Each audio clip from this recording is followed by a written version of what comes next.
BRS రజతోత్సవాలను పురస్కరించుకుని సంగారెడ్డి జిల్లా అత్నూర మండల కేంద్రంలో గ్రామ కమిటీ అధ్యక్షులు రవీందర్ గౌడ్ ఆధ్వర్యంలో పార్టీ జెండా ఆవిష్కరించి తెలంగాణ తల్లికి పూలమాలలు వేసి రజతోత్సవ వేడుకలు జరుపుకున్నారు. అనంతరం వారు మాట్లాడుతూ రేపు వరంగల్లో జరగబోయే సభకు స్వచ్ఛందంగా భారీ సంఖ్యలో జనం తరలి రావడానికి సిద్ధంగా ఉన్నారని అన్నారు. ఈ కార్యక్రమంలో మాజీ జడ్పీటీసీ ఆసియా, సీనియర్ నాయకులు పండుగ రవి, మాణిక్యరెడ్డి, మీరాజ్, రాములు, యాదగిరి తదితరులు పాల్గొన్నారు.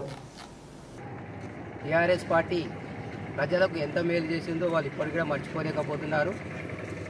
టీఆర్ఎస్ పార్టీనే కాదు, కేసీఆర్ను కూడా వాళ్ళ గుండెల్లో గుర్తుపెట్టుకొని ఉన్నారు. కాబట్టి ఈ సభ ఎప్పుడు జరుగుతుంది, ఎప్పుడు పోవాలని అత్యుత్సాహం ప్రజల్లో బాగా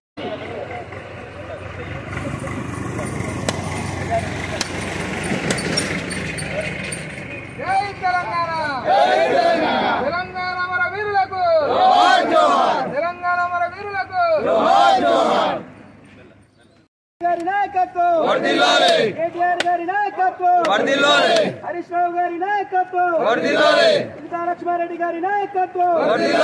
జై తెలంగాణ, జై తెలంగాణ.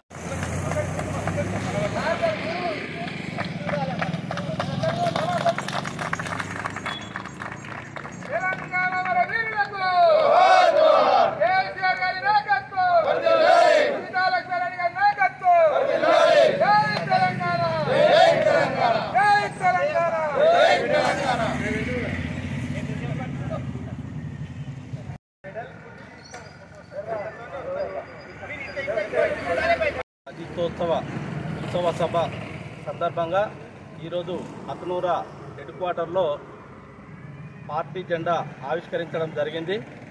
అదేవిధంగా రేపు కనివిని ఎరగని విధంగా రేపు వరంగల్లో జరిగే మహాసభకు తెలంగాణలో అతిపెద్ద మహాసభ జరగబోతుందని చెప్పని ఈ సందర్భంగా చెప్తా ఉన్నాము.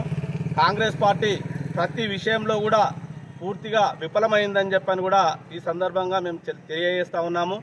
నీకు రైతుల విషయంలో పూర్తిగా ముసలి కన్నీరు కారుస్తూ ఉన్నది. అదేవిధంగా మహిళల విషయంలో, విద్యార్థుల విషయంలో, ఉద్యోగస్తుల విషయంలో ప్రతి రంగంలో కూడా విఫలమైందని చెప్పని ఈ సందర్భంగా మేము మనవి చేస్తూ ఉన్నాము. అయితే కాంగ్రెస్కు రేపు జరిగే మహాసభ చెంపపెట్టులా అవుతుందని చెప్పని కూడా ఈ సందర్భంగా చెప్తా ఉన్నాము. ఇంటెలిజెన్స్ రిపోర్ట్ కూడా టోటల్గా ముందే చెప్తా ఉన్నది, కనివిని ఎరగని సభ జరుగుతుంది.